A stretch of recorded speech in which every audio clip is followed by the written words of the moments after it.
The National Broadcasting Company presents Joel McCrea in Tales of the Texas Rangers. Tonight, transcribed from Hollywood, another authentic reenactment of a case from the files of the Texas Rangers.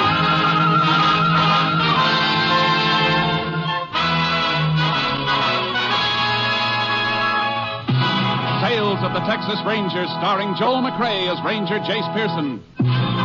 Texas, more than 260,000 square miles. And 50 men who make up the most famous and oldest law enforcement body in North America.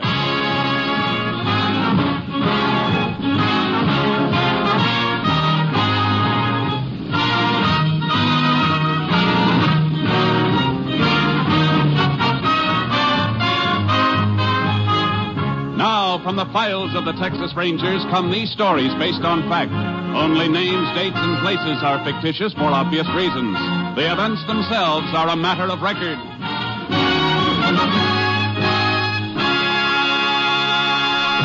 Case for tonight, the Hatchet.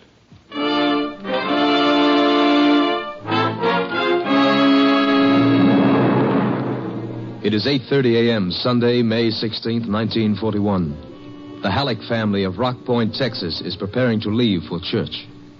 You want any more toast, Jim? Nope. All I want's another cup of coffee. I'll get it myself. Why don't you sit down and eat? Well, I would if I could get that boy to the table. Robert? Robert!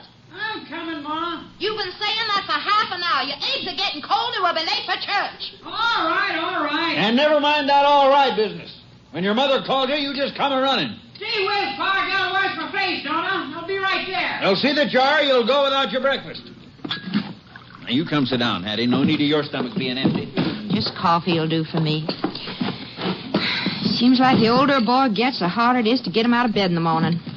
What time did he get in last night? After 11. Him and Sadie Lewis went to the picture show. I told him I wanted him home at 10 o'clock nights. Oh, Jim, it was Saturday night. He goes to school all week. Well, school will soon be over. He'll be working with me in the store all summer. Maybe he won't feel much like staying out half the night when he's been on his feet all day. Look at the time. Robert! I'm here, Pa. I'm here. Well, it's about time. Well, get your breakfast, but the eggs will be like rubber. I don't want anything to eat. I'm not hungry. Well, why didn't you say so before your ma wasted her time and the food? You gotta eat something. I'll have breakfast when we get back from church. Sure, that'll be fine. You can make more work for your ma that way. Gee, Pa, I just don't feel hungry now. Oh, leave him alone, Jim. I'll get him something later. I just put the dishes in to soak. You two want to get out of my way. Why don't you go next door and tell Mr. Driscoll we're about ready to leave? Is he riding with us again? Yes, he's riding with us again, so stop sulking about it. Come on. You ought to be glad to have your teacher for a neighbor. You wouldn't be at the head of your graduating class if it weren't for his helping you. I see enough of him in school without seeing him Sunday, too. Yeah. Well, when you get away to college in the fall, you might be wishing you had somebody like him close by to give you a hand. Ring the bell.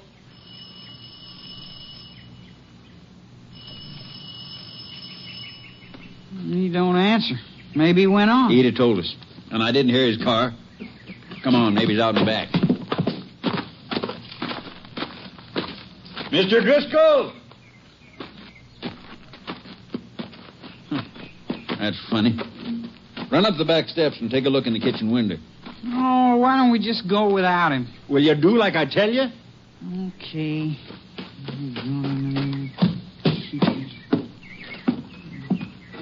See anything? No, he ain't. Pa! Pa! What is it, son? What's the matter? Look at him, lying there on the floor. Oh. Pa, what is it? What happened to him? Come away, son. Don't look any more. Come away. I gotta call the sheriff. It looks like he's been murdered.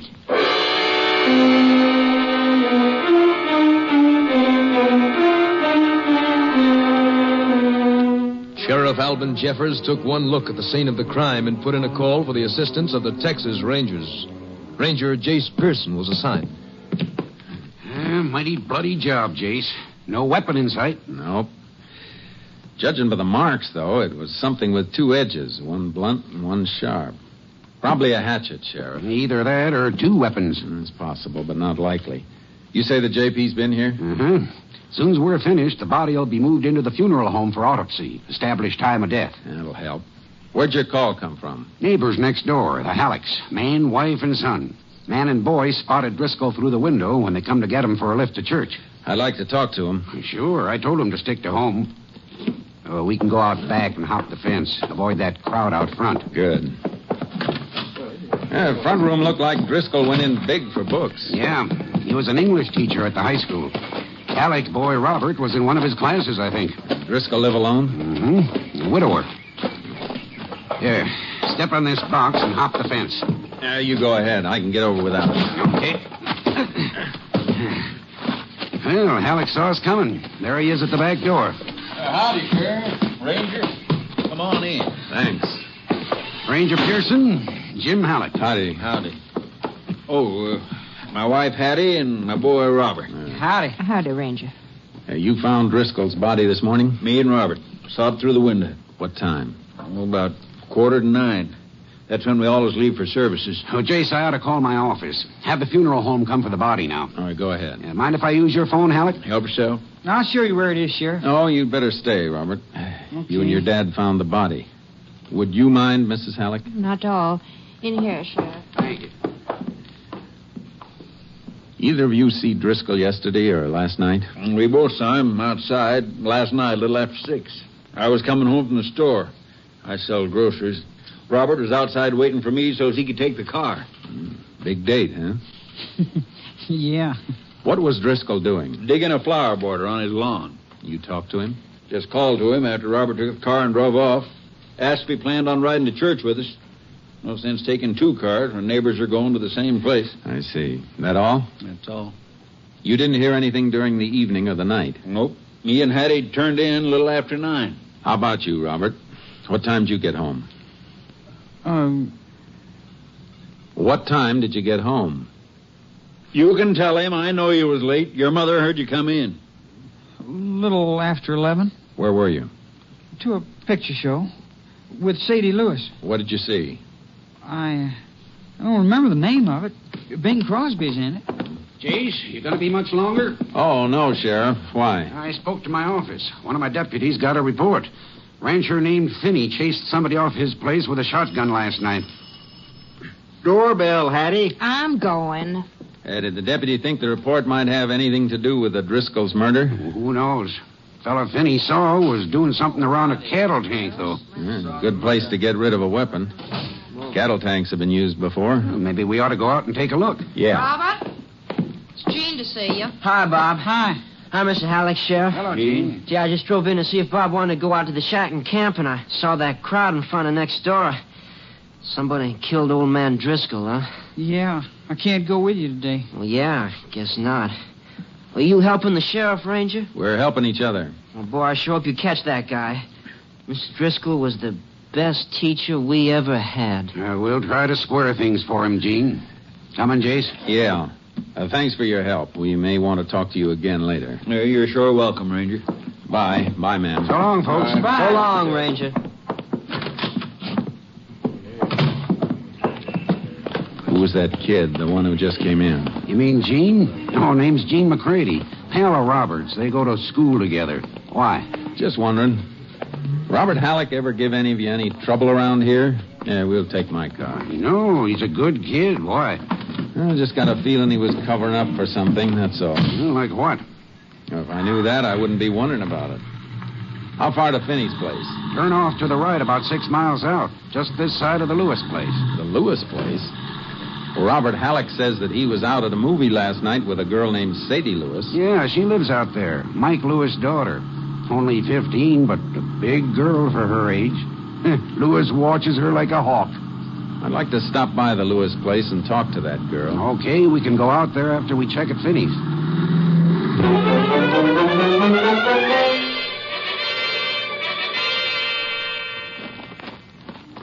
Well, right here's about where he was when I spotted him.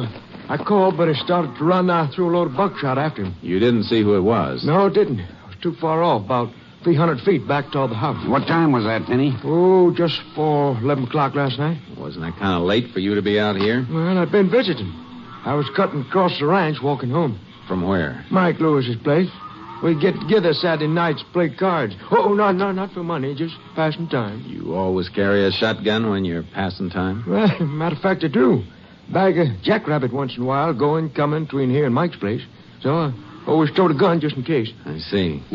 I see better than you do, Jace. I've eaten out here. Mrs. Finney can do more things with a jackrabbit in a pot than most women can do with a chicken. Okay, I was just checking. Now, about the fellow you saw. Oh, yeah. Well, like I said, when he didn't answer my call, I fluffed him with a shot. Don't think I hit him, though. A little too far. Barely saw him as it was. Which way did he take off? Well, that way. Highway's about a mile across country there. You chase him? Yep, sure did. But I reckon he was a lot younger than me. Well, what makes you say that? Well, after 2 minutes of running, I was puffing like an engine in a tunnel. He was pulling away with every jump. Is there anything around here he might have been trying to steal? No, not a thing. Unless he was trying to make off with a cow, and there'd be nothing to try on foot.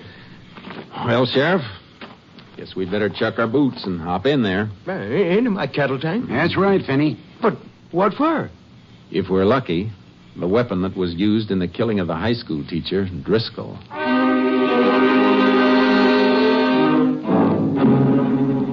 The cattle tank was big. The bottom was covered deep with a couple of inches of oozing mud and slime. And we slithered around in it for almost half an hour. Pretty thick along the bottom, Jace. Yeah, it sure is. I was going to have it cleaned out next month.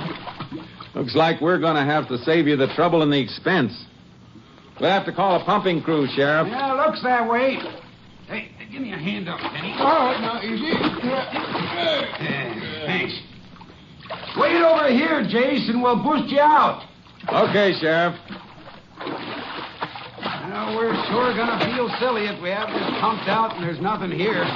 We'll feel sillier if we don't have it done and there is something here that turns up later. I think we ought to... What's the matter, Jace?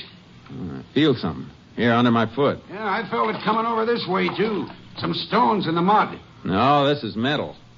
Wait, I'll get it. What is it, Jace? Look for yourself, Sheriff. Just about what we're looking for. A hatchet.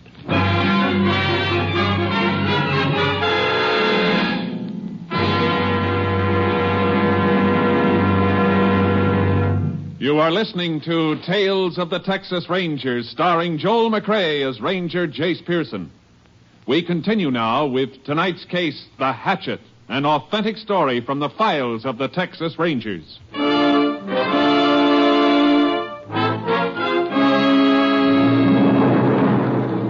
was the murder weapon, all right. The blood had been washed away from most of it, but there was skin tissue and hair that had stuck to the blunt end, and... Yeah, I reckon that's it, all right, Jace. But who threw it away on my place, and why? The killer wanted to get rid of it in a place he thought nobody'd be liable to find it. Must have thought of this spot last night. That means he knew the place. He wouldn't cross the range on foot unless he did. You say he ran off that way? That's right. Like Sheriff said, the highway's about a mile. He could have left a car there he was getting back to, or he might have cut off in another direction when you lost him. You have horses here, don't you, Finney? Why, sure, but nothing like the one you're towing in that trailer behind your car. It's really a horse ranger. I think so, too. What I want is a mount for the sheriff here. Where do you figure on riding, Jace? Out on the range, see if we can pick up a trail. I'll unload charcoal and start ahead, and you walk back to the ranch house and get one of Finney's horses and catch up to me.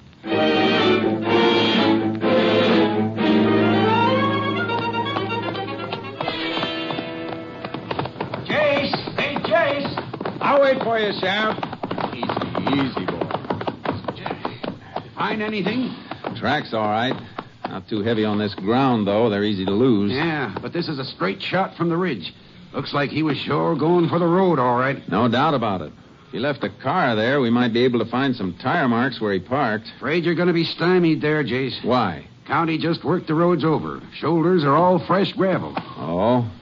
What's the shortest way to the Lewis Ranch? Go back for the car or keep riding? Yeah, we'd save a little time going back for the car, not much. Well, charcoal's full of run. Let's give him a chance for a workout. Come on. Yeah.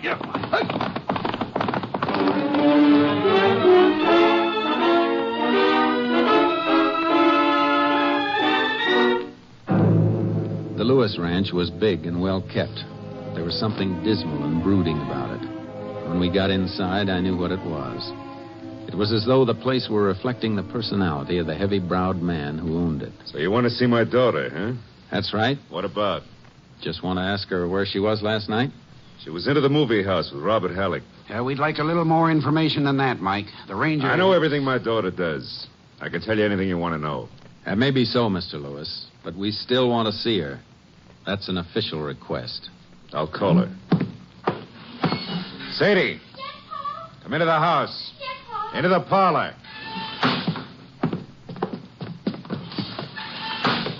Oh. I didn't know anybody was here. Sheriff and the ranger want to talk to you. They don't think you and Robert was at the show last night. Nobody said that. You don't have to say it. Look, if you can't keep out of this, you can take your mind-reading act into another room until we're finished. It'd be better if you didn't interfere, Mike. Go ahead, ask. Maybe I'll be interested in the answers, too. Sadie, don't be nervous. Just tell the truth. Were you with Robert Halleck last night? Yes. Where'd you go? We went... Where did you go? To the movie. Remember the name of the picture? The new one with Bing Crosby. You saw that with me a month ago when I took you to Sweetwater. I saw it again. There's no other show to see in town, is there? Robert brought you the ticket stubs, didn't he, Pa? Brought you the ticket stubs? That's right, Ranger. Brought me the stubs. When my daughter's supposed to be someplace, I want to make sure she's there. I'm not gambling on being fed any lies. No, I can see that. You're not gambling that your girl might tell you the truth either, given the chance. Reckon the law's got nothing to say about that. I reckon not. Let me have that package, Sheriff. Yeah, here. What's in it? Just something I want you to look at. Hatchet. Yeah. You ever see this before? No. How about you, Sadie? You ever see this before? No, sir, I never. Why are you asking us about it? Just routine. This is the weapon used to kill Driscoll, the high school teacher. All right, Sheriff. Wrap it up again. Let's go. Sorry to have bothered you, Mr. Lewis. Yeah. You ready, Sheriff? Yeah. Goodbye, Mike. Sadie. Bye. Bye. Sadie, you been lying to me? Answer me! Yeah, looks like Sadie's in for a rough time, Jace. And she wasn't telling the truth. He knows it. Her story ties in with Robert Halleck's, Jace. I know. It'll be dark by the time we get back to Finney's place. Movie house open tonight? Sure. Why? I want to talk to the manager.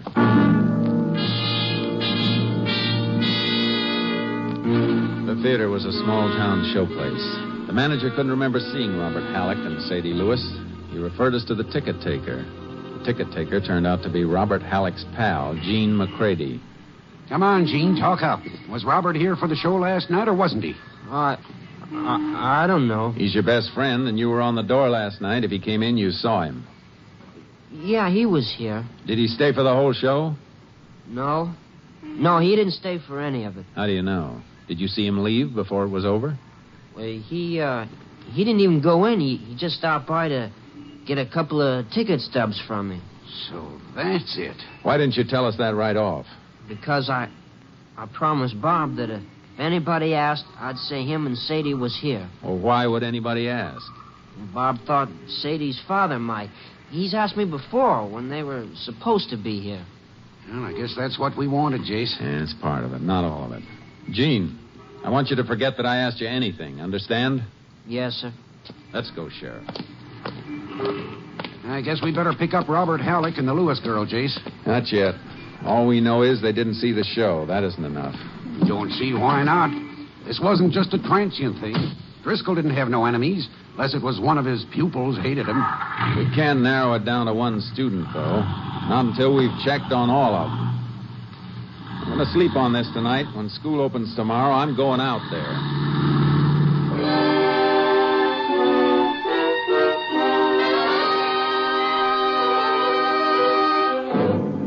Driscoll had been a popular teacher at Rock Point High, but he had an iron-bound code of ethics where honesty was concerned, and that was the key I needed. I found the answer in a batch of test papers he'd been grading. I took the papers back to the sheriff's office.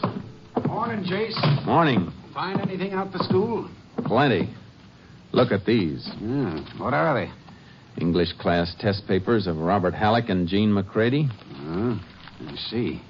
Halleck's mark's pretty high, 94. Yeah.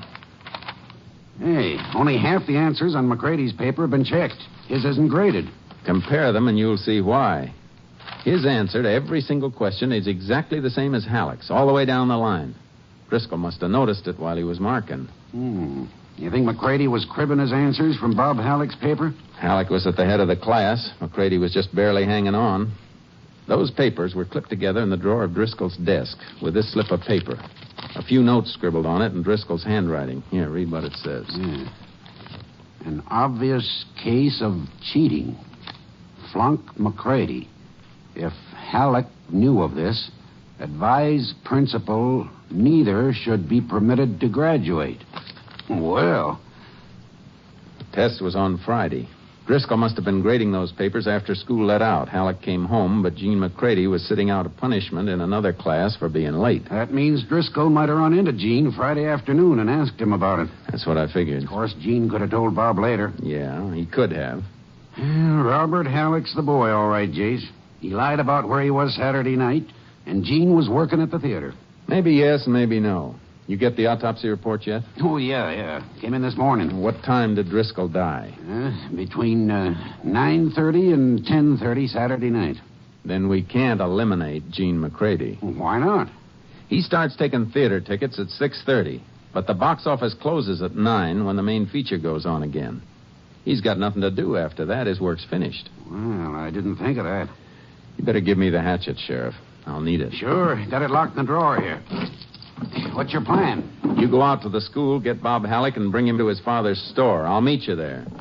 Would you want Jean McCready, too? He's not in school. He's supposed to be home sick. We can pick him up later. I don't want him and Robert together.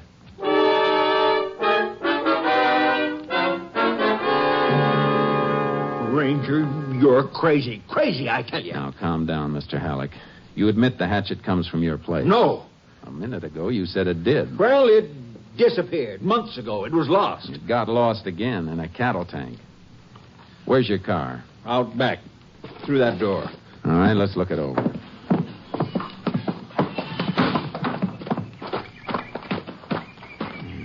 Your son was using this car Saturday night.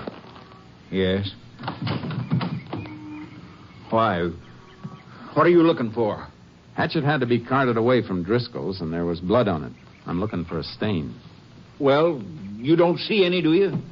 No, but I see a spot on the front seat that's cleaner than the rest. You smell that? It's been rubbed with gasoline. Ranger, you're wrong.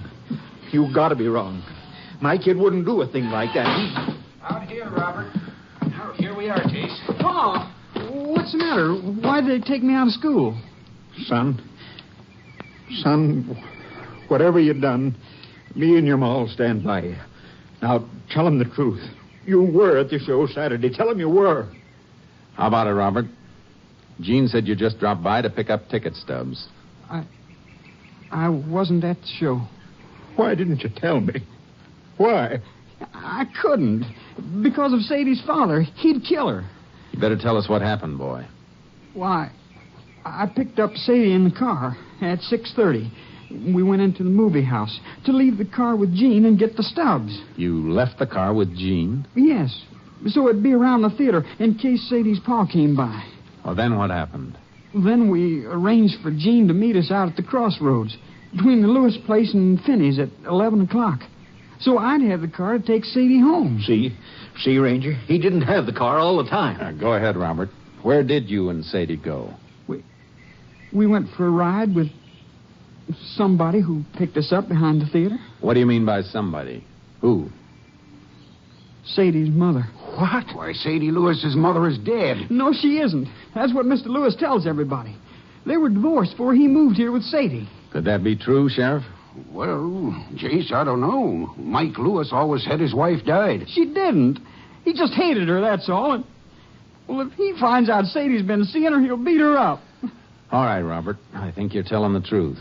There's something I want you to identify. This. Why, that's our old kindling hatchet. Where'd you see it last? Well, the shack.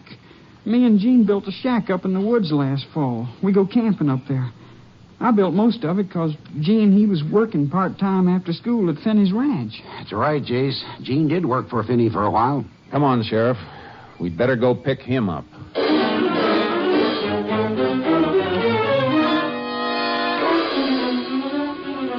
Gene McCrea wasn't at his home, and he wasn't sick. We got the location of the shack he built with Robert Halleck, got horses, and rode into the woods to look for him. There's the shack, Jace, just through that clump of trees. Yeah. Come on, Charky. Hey, the door's opening. It's Gene. Howdy, Gene. What are you doing up here? Just come up to take you into town, Gene. A few things we want to ask you about. Well, like what? Like how you spent Saturday evening between the time you stopped taking tickets and the time you met Robert at the crossroad between the Lewis place and Finney's. Come on, Gene. I'll boost you up behind me. Well, can I get my jacket? It's inside. Go ahead. Hey, he don't look guilty, Jace. Not a bit rattled. I know.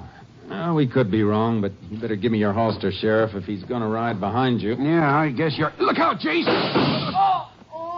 You hit, Sheriff? No, but I hit him. He had a rifle in there. Stepped out shooting just as you leaned over. Oh, you hit me. Yeah. Let's see. There's a flesh wound through the side. I didn't want to hurt him, but Mr. Driscoll wasn't going to let me graduate, the old fool. All right, shut up and hold still till I fix this wound. Will he be all right, Jace? Yeah. I'm sorry I had to do that, shooting a kid. Yeah, but his being a kid doesn't make you bulletproof. And it didn't stop him from killing Driscoll. There. All right, Sheriff. Let's rig a litter and carry him in.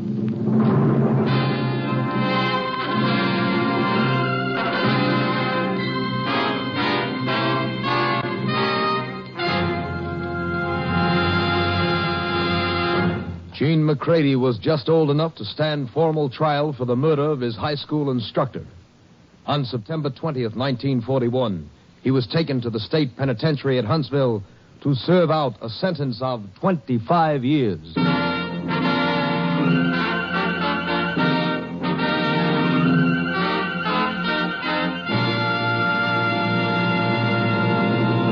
And here again is the star of our show, Joel McCrea.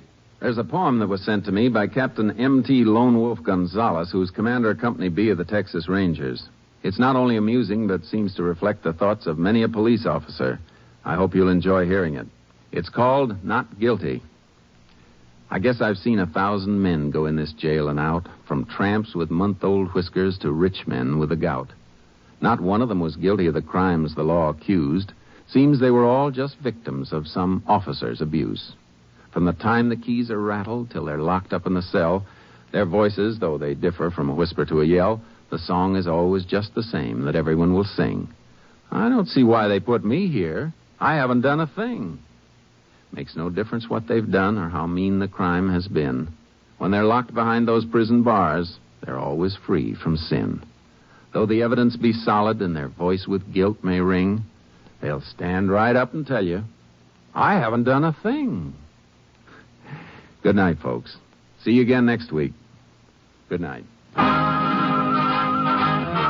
Next week, Joel McCrea in another authentic reenactment of a case from the files of the Texas Rangers.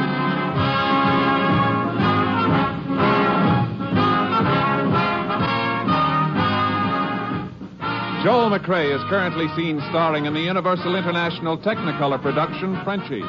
Tonight's cast included Tony Barrett, Parley Bear, Mike Barrett, Sam Edwards, Joe Duval, Tom Cook, and Gerald Moore. This story was transcribed and adapted by Joel Murcott, and the program was produced and directed by Stacy Keach. Hal Gibney speaking.